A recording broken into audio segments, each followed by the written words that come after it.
Le mal le plus dangereux n'est pas celui qui t'attaque, c'est celui qui essaie de te faire devenir comme lui. Arrête-toi une seconde, respire et écoute ce que je vais te dire, parce que ce message n'est pas arrivé à toi par hasard. Rien dans ta vie spirituelle n'arrive par hasard. Tu es ici parce qu'il y a quelque chose en toi qui cherche une confirmation, une validation. Pas de la part des hommes. Tu as depuis longtemps compris que les hommes peuvent te trahir, te juger, t'abandonner sans raison. Non. Tu cherches une confirmation de la part de quelque chose de plus grand. Et cette confirmation, elle arrive aujourd'hui. Parce que tu as traversé des choses que la plupart des gens n'auraient pas survécues sans se transformer. Tu as été trahi par des personnes que tu aimais.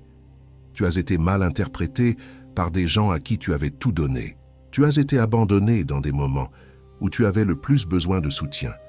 Tu as entendu des mensonges circuler sur toi alors que tu gardais le silence. Tu as vu ta gentillesse être utilisée comme une arme contre toi. Et malgré tout ça, malgré tout, tu n'as pas renoncé à ta lumière. C'est rare.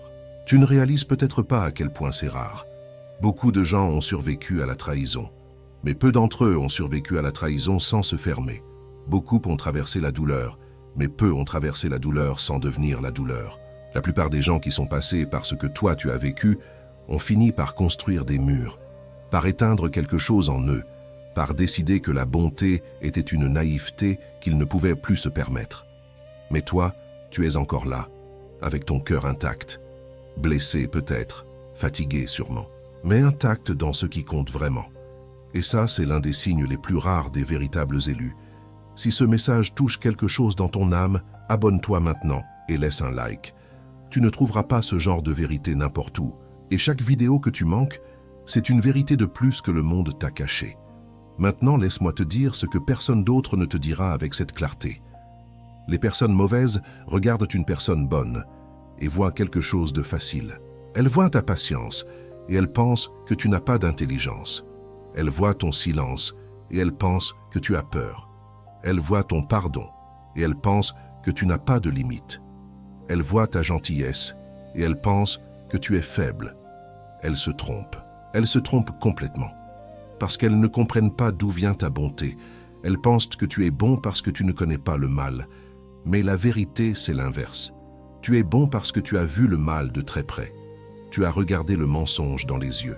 Tu as senti la trahison dans ta chair. Tu as connu le froid de l'abandon, le venin de l'ingratitude, la violence silencieuse de ceux qui sourient en face et détruisent dans le dos. Tu as vu tout ça, et tu as choisi de ne pas t'agenouiller devant lui. Ce n'est pas de la faiblesse, c'est une discipline spirituelle d'une précision rare. C'est la capacité de tenir la lumière dans une main et de regarder les ténèbres dans l'autre, sans laisser les ténèbres éteindre ce que tu portes. Le vrai élu n'est pas quelqu'un qui n'a jamais été tenté de devenir froid. Il est quelqu'un qui a été tenté profondément, douloureusement tenté, et qui a quand même dit non. Il a dit non à la haine, non à la vengeance, non à la fermeture totale, non à cette voix qui lui murmurait « Plus jamais, ferme tout, protège-toi en mourant intérieurement ». Il a dit non, et il a continué à marcher vers la lumière, même avec des cicatrices sur les pieds. Ceux qui t'ont sous-estimé ne savent pas avec qui ils ont vraiment affaire. Ils ont pris ta douceur pour une invitation à te marcher dessus. Mais la douceur d'un élu n'est pas une faiblesse exposée, c'est une force contenue. Un feu qui brûle à l'intérieur sans consumer ce qu'il ne doit pas toucher. Et ce feu, ils n'ont pas réussi à l'éteindre. Maintenant, je dois te parler de quelque chose qui s'est passé dans ta vie. Quelque chose que tu n'as peut-être jamais formulé de cette façon, mais que tu ressentais au fond de toi. Le mal a essayé de te transformer, pas de te détruire uniquement. Non, c'était plus subtil que ça, et donc plus dangereux. L'objectif caché de chaque trahison, de chaque humiliation, de chaque rejet, de chaque mensonge qu'on a dit sur toi, ce n'était pas juste de te faire souffrir, c'était de te faire changer, de te faire devenir quelqu'un d'autre, quelqu'un de froid, quelqu'un de cynique, quelqu'un qui ne croit plus en rien, qui ne fait plus confiance à personne, qui ne donne plus rien, qui ne ressent plus rien. Pense à toutes les fois où tu as été trahi par quelqu'un que tu aimais vraiment, quelqu'un à qui tu t'étais ouvert complètement, sans calcul, sans stratégie, juste avec ton cœur dans les mains. Et ils ont pris ce cœur et ils l'ont utilisé contre toi. Ils ont partagé tes confidences. Ils ont retourné tes faiblesses en armes. Ils ont profité de ta confiance pour te vider. Ce moment-là, est-ce que tu t'en souviens? Cette sensation dans ta poitrine, ce mélange de douleur et de choc, cette pensée qui traverse l'esprit. Comment est-ce que j'ai pu me tromper à ce point? Et après ça, une voix est apparue. Une voix froide, logique, qui semblait presque raisonnable.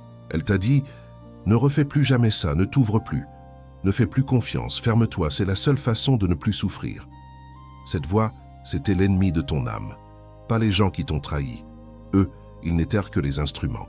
L'ennemi réel, c'était cette voix qui voulait te convaincre que la solution était de tuer ce qui est vivant en toi. Pense aux humiliations, au moment où tu as été ridiculisé devant des gens que tu respectais, où quelqu'un a profité d'un espace pour te diminuer, pour minimiser ce que tu es, pour faire rire aux autres à tes dépens, ou pour planter dans leur esprit une image fausse de toi. Et toi, tu n'as rien dit. Pas parce que tu avais peur, mais parce que tu savais que descendre à ce niveau te coûterait quelque chose que tu ne pouvais pas te permettre de perdre. Ils ont appelé ça de la lâcheté. C'était de la sagesse. Pense aux abandons, aux personnes qui sont parties sans explication, ou pire, avec une explication mensongère qui te rendait coupable d'une chose que tu n'avais pas faite. Et tu te retrouvais seul, à essayer de comprendre, à te demander ce que tu avais mal fait, à porter un poids qui n'était pas le tien. Pense aux manipulations, à ces gens qui te donnaient juste assez pour te garder accroché et reprenaient dès que tu commençais à aller mieux. Ces cycles épuisants, ces relations qui ressemblaient à des épreuves déguisées en liens. Tout ça avait un but invisible, te transformer, te vider, te faire devenir quelqu'un qui dit « Je n'aimerai plus jamais comme ça, je ne ferai plus jamais confiance comme ça, je ne serai plus jamais aussi ouvert, aussi doux, aussi disponible. » L'ennemi voulait que tu deviennes une version endurcie, fermée, amère de toi-même. Il voulait que tu portes une armure si épaisse qu'aucune lumière ne puisse plus entrer, ni sortir. Mais quelque chose en toi a résisté. Et cette résistance, cette capacité à avoir été blessé sans devenir la blessure, c'est la marque la plus profonde de l'élu. Ce que je vais te révéler maintenant dépasse ce que cette vidéo peut contenir. Ce n'est pas juste de la connaissance, c'est une convocation spirituelle. Tu vas recevoir 3 livres puissants, créés pour éveiller ton âme, activer ton but et révéler des vérités que le monde a essayé de te cacher. Et ça ne s'arrête pas là. Chaque livre vient avec 2 bonus secrets, des contenus profonds et transformateurs qui n'ont jamais été révélés ici sur cette chaîne. Au total, 9 matériaux sacrés auxquels seuls les véritablement éveillés auront accès. Mais fais attention, cet accès est limité et peut être retiré à tout moment sans préavis. Si tu entends cet appel, n'hésite pas. Clique maintenant sur le lien dans le premier commentaire épinglé. Ignorer ça, c'est te fermer à ton vrai destin. Répondre, c'est débloquer la mission pour laquelle tu es né. Maintenant, revenons à toi. Parce que l'histoire n'est pas finie. Il y a des gens bons parce qu'ils n'ont jamais été vraiment testés. Leur bonté est réelle, mais elle est encore fragile, encore non éprouvée. Comme de l'or qui n'est jamais passé par le feu. Il brille, mais on ne sait pas encore ce qu'il vaut vraiment. Et puis il y a les élus. Les élus sont bons parce qu'ils ont traversé le feu, parce qu'ils ont été mis dans la fournaise, la trahison, le mensonge, l'abandon, la persécution silencieuse, la calomnie, et qu'ils sont ressortis de l'autre côté toujours porteurs de lumière. Ce n'est pas la même chose. L'innocence de l'enfant est belle, mais c'est la pureté de l'ignorance. La pureté de l'élu est différente. C'est la pureté de quelqu'un qui sait, qui a vu, qui a touché les ténèbres et qui a décidé, en connaissance de cause, de rester dans la lumière. Tu n'es pas naïf. Tu sais ce que les êtres humains peuvent faire. Tu as des preuves concrètes, des cicatrices qui parlent, des mémoires qui ne mentent pas. Tu sais que les personnes peuvent sourire et poignarder au même moment. Tu sais que la confiance peut être weaponisée. Tu sais que l'amour peut être simulé pour obtenir quelque chose. Tu sais tout ça. Et malgré ça, tu choisis encore la douceur. Ce n'est pas de la faiblesse, c'est de la bravoure spirituelle. C'est refuser de laisser l'expérience du mal redéfinir ta nature fondamentale. C'est dire, ce que tu m'as fait ne va pas décider de ce que je suis. Pense à un arbre qui pousse dans le désert. Le vent brûlant passe sur lui chaque jour. La sécheresse menace ses racines, les tempêtes s'acharnent sur ses branches. Et pourtant, il reste debout. Et pourtant, au bon moment, il donne encore de l'ombre. Tu es cet arbre. Maintenant, je dois te dire quelque chose que peu de gens ont le courage de dire dans les espaces spirituels. Rester bon ne signifie pas rester disponible. C'est peut-être la vérité la plus importante que tu entendras aujourd'hui.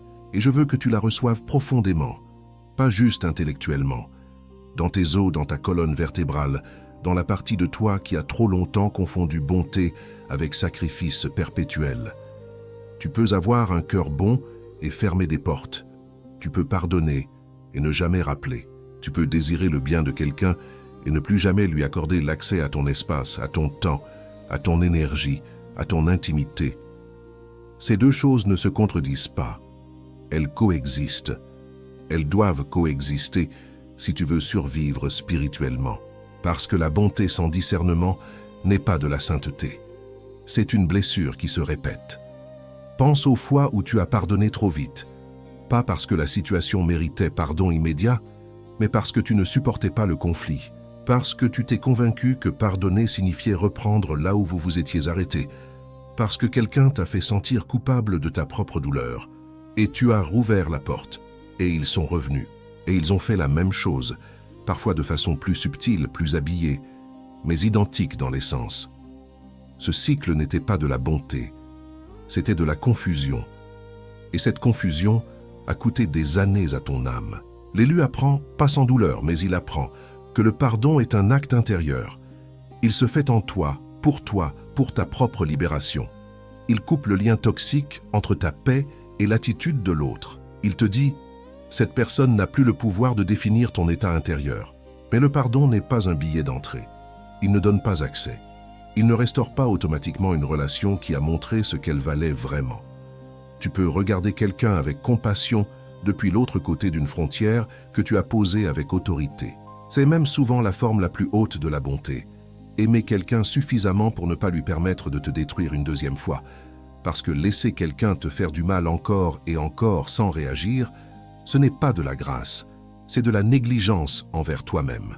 Et toi, tu as une âme qui mérite d'être protégée, une mission qui mérite d'être préservée, une lumière qui ne peut pas être gaspillée sur des personnes qui ont démontré, par leurs actions répétées, qu'ils ne venaient pas pour partager ta lumière, mais pour la consommer.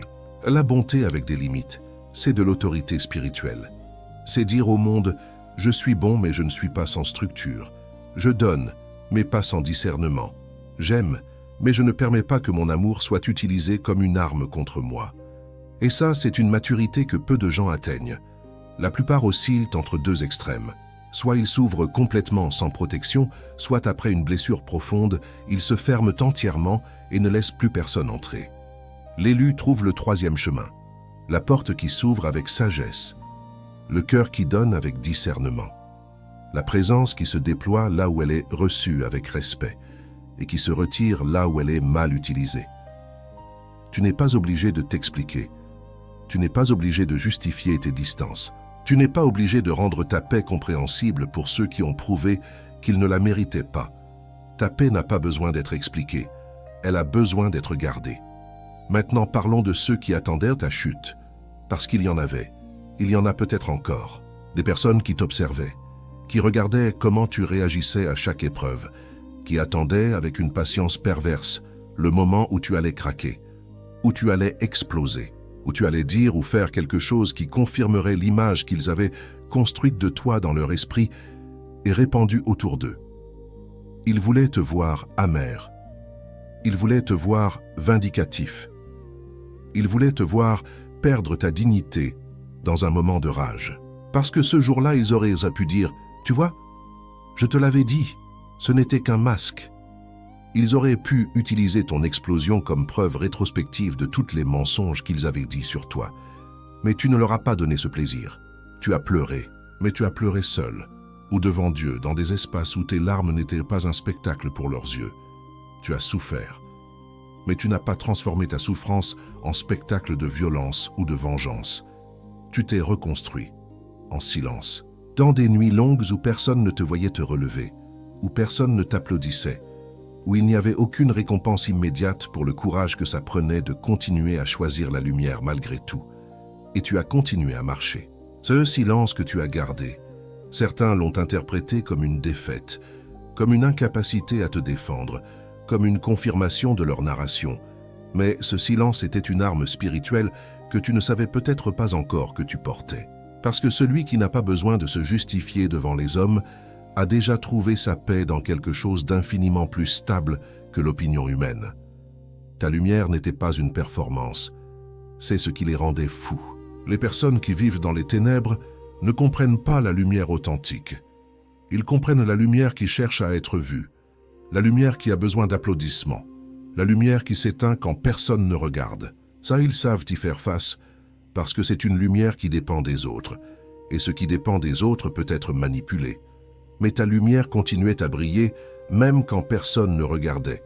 Elle brûlait même dans tes moments les plus sombres. Elle résistait même quand tu avais toutes les raisons du monde de l'éteindre. Et ça, ils ne pouvaient pas le contrôler. Et ce qu'on ne peut pas contrôler, on essaie de le détruire, ou de le disqualifier, ou de le ridiculiser. Mais la lumière qui a survécu au feu ne craint plus les étincelles. Si cette parole résonne dans ta poitrine, laisse un commentaire maintenant. Écris ce que tu ressens, même un seul mot. Et si tu n'as pas encore mis un like sur cette vidéo, fais-le maintenant. C'est ta façon de dire que cette vérité méritait d'être entendue. Maintenant vient le moment le plus profond de ce message. Parce que tout ce qu'on a dit jusqu'ici parlait de ce que le mal a essayé de faire. Mais maintenant, je veux te parler de ce que Dieu a fait pendant tout ce temps. Tu penses peut-être à la protection divine, comme au fait que Dieu t'a empêché d'être totalement détruit. Et c'est vrai. Il t'a protégé de beaucoup de choses que tu ne vois même pas. Des portes qui ne se sont pas ouvertes parce que derrière, il y avait une chute. Des liens qui ont été coupés parce qu'ils allaient finir par t'étouffer.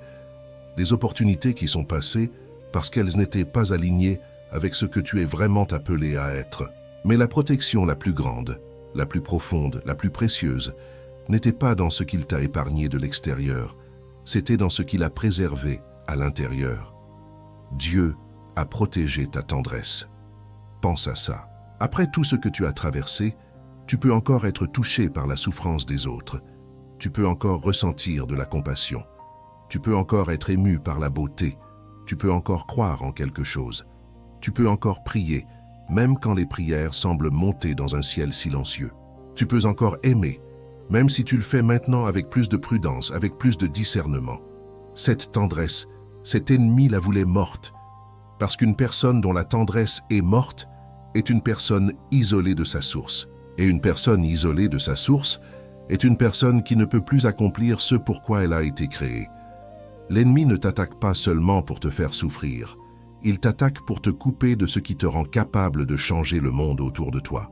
Ta douceur, ta compassion, ta capacité d'aimer sans calcul, ta foi entêtée dans un Dieu qui voit même ce que les hommes choisissent d'ignorer, ce sont des armes d'une puissance extraordinaire. Et si l'ennemi peut te convaincre de les abandonner, il te désarme sans avoir besoin de te détruire. Mais Dieu a dit non. Dans tes nuits les plus longues, quand tu pensais que la froideur serait plus facile, quand tu te demandais si l'insensibilité ne serait pas une grâce plutôt qu'une malédiction, quelque chose en toi refusait de lâcher. Ce n'était pas juste ta personnalité, c'était la main de Dieu sur ton âme, préservant ce qu'il avait planté en toi avant même que tu comprennes ta propre valeur.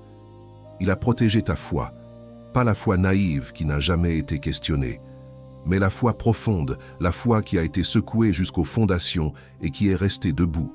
La foi qui dit « Je ne comprends pas tout ce qui s'est passé, mais je choisis encore de croire que ça a un sens, que ça mène quelque part, que je suis vu et connu et gardé par quelqu'un dont l'amour n'est pas conditionnel à ma performance. » Il a protégé ta capacité d'aimer.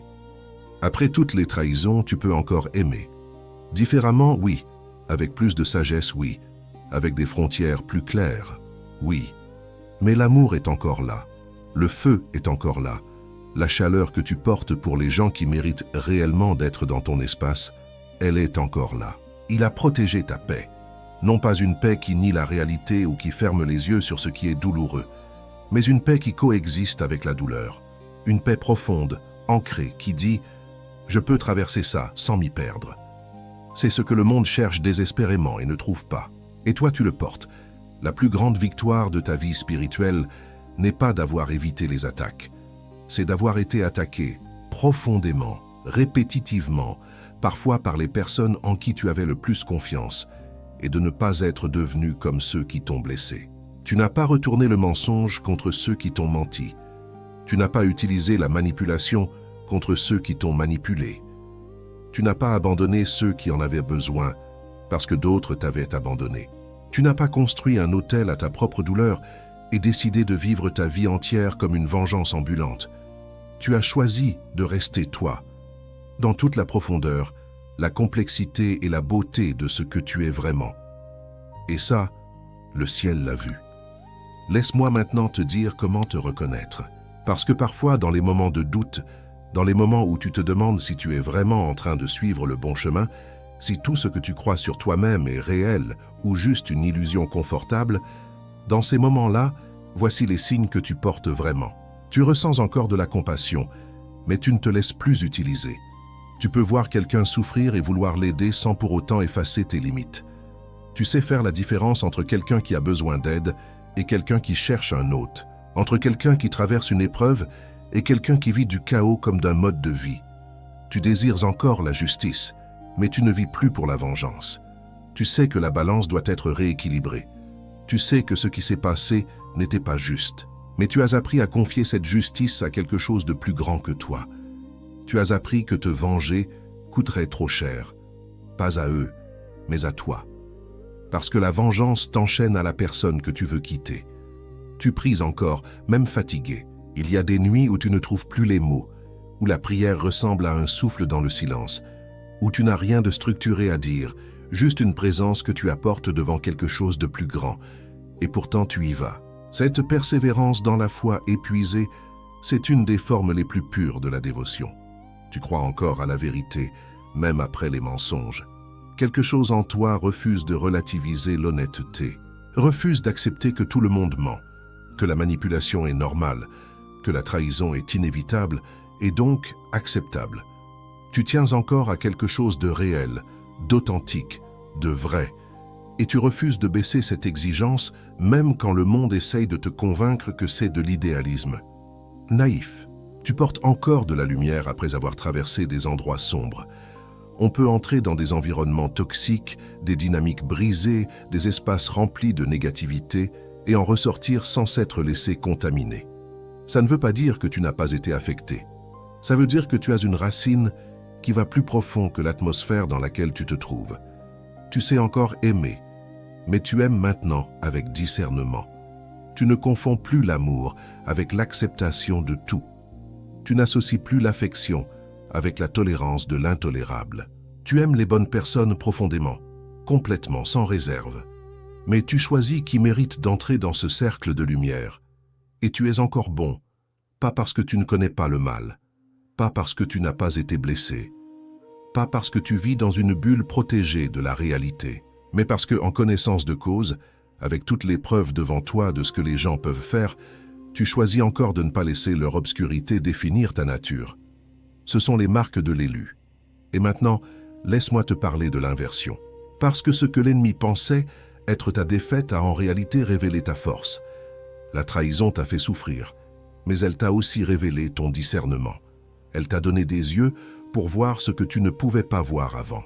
Elle t'a appris la différence entre une présence qui nourrit et une présence qui consomme. Elle t'a rendu capable de reconnaître très tôt les mêmes schémas que tu as appris à travers la douleur, et ça a protégé des parties de ta vie que tu n'aurais peut-être pas su protéger autrement. L'abandon t'a dévasté, mais il t'a aussi conduit vers quelque chose d'essentiel. Il t'a forcé à trouver en Dieu, ou en ta propre profondeur spirituelle, un soutien que tu cherchais désespérément dans des sources humaines qui n'avaient pas la capacité de vraiment te porter. L'abandon t'a rendu capable d'une autonomie intérieure que ceux qui n'ont jamais été abandonnés ne connaissent pas. Tu sais rester debout seul, et quelqu'un qui sait rester debout seul ne peut jamais être contrôlé par la peur de la solitude. Le mensonge qu'on a dit sur toi t'a blessé, mais il a aussi mis en évidence la solidité de ta vérité. Parce que quand tu sais qui tu es vraiment, pas qui tu veux être, pas l'image que tu projettes, mais qui tu es réellement dans tes moments les plus privés, aucun mensonge ne peut te voler ça. La vérité sur toi-même ne dépend pas du consensus des autres. Et cette découverte, douloureuse comme elle l'a été, t'a libéré d'une des prisons les plus communes, le besoin d'approbation. La solitude que tu as connue t'a isolé de beaucoup de choses, mais elle t'a aussi plongé dans une profondeur que les gens constamment entourés n'atteignent jamais. Les élus ont souvent des périodes de désert, pas comme punition, comme préparation, comme espace où Dieu peut parler à une âme sans que le bruit des autres l'emporte sur la voix intérieure. Dans ta solitude, tu as eu des conversations avec toi-même et avec Dieu que tu n'aurais jamais eues si tu avais été distrait par une multitude. Et la maldade autour de toi, cette exposition répétée à ce que les êtres humains peuvent faire de pire, elle a révélé quelque chose d'extraordinaire sur toi. Elle a révélé que ta bonté est réelle, parce qu'une bonté qui n'a jamais été testée pourrait être juste un manque d'opportunité, mais une bonté qui a existé au milieu de la maldade, qui a persisté malgré les preuves contraires, qui s'est maintenue même quand personne ne la valorisait, cette bonté est authentique. Elle est ancrée dans quelque chose qui ne dépend pas des circonstances. Tout ce qu'ils ont envoyé contre toi a fini par être un outil dans les mains d'un plan plus grand. Non pas que les choses mauvaises soient bonnes, non pas que la douleur soit toujours méritée ou justifiée, mais que rien, absolument rien de ce que tu as traversé n'a été gaspillé. Tout a été transformé, tout a façonné, tout a préparé pour quelque chose que tu commences peut-être seulement maintenant à comprendre. Et maintenant, je veux finir avec toi, par là où tout commence et tout revient. Les véritables élus ne sont pas ceux qui n'ont jamais été attaqués. Ce ne sont pas ceux qui ont vécu dans des jardins protégés, jamais exposés à la froideur du monde, jamais touchés par la trahison ou la maldade. Ces gens-là existent et ils sont précieux. Mais ils ne sont pas les élus dont on parle ce soir. Les véritables élus sont ceux qui ont été entourés par le mal et qui ont refusé de s'y dissoudre. Ceux qui ont été plongés dans les ténèbres et qui ont encore trouvé une façon de brûler. Ceux qui ont été traités comme s'ils ne valaient rien et qui ont découvert dans ce silence forcé que leur valeur ne venait pas de là où on la mesure habituellement. Ceux qui ont porté des douleurs que personne ne voyait et qui ont continué à sourire, à donner, à prier, à espérer, non pas par déni, mais par une foi que la douleur n'avait pas réussi à éteindre. Tu es resté bon, mais tu n'es plus naïf. Tu es resté doux, mais tu n'es plus disponible pour le chaos. Tu es resté lumineux, mais maintenant tu sais protéger ta lumière. Ce n'est pas une fin, c'est un recommencement. C'est le moment où tu ramasses toutes ces années, toutes ces douleurs, toutes ces nuits, toutes ces trahisons, toutes ces prières dans le silence. Et tu réalises que tout ça n'a pas fabriqué un être brisé. Ça a fabriqué quelque chose de plus solide, de plus profond, de plus lumineux que ce que tu aurais pu devenir sans ça. Le feu ne t'a pas détruit, il t'a révélé. Si tu es arrivé jusqu'ici, c'est que ce message était pour toi. Écris en commentaire. Je suis resté bon, mais je ne suis plus naïf. Que ces mots deviennent une déclaration. Pas pour les autres, pour toi. Pour l'âme en toi qui a tenu bon pendant tout ce temps et qui mérite d'être reconnue. Et si cette vidéo a confirmé quelque chose que tu ressentais depuis longtemps dans ton âme, abonne-toi maintenant. Partage avec quelqu'un qui a traversé le mal sans perdre le cœur. Cette personne a besoin d'entendre ce message aujourd'hui. La vidéo qui apparaît à l'écran maintenant continue ce chemin. Elle a été faite pour toi aussi. Ne la laisse pas passer.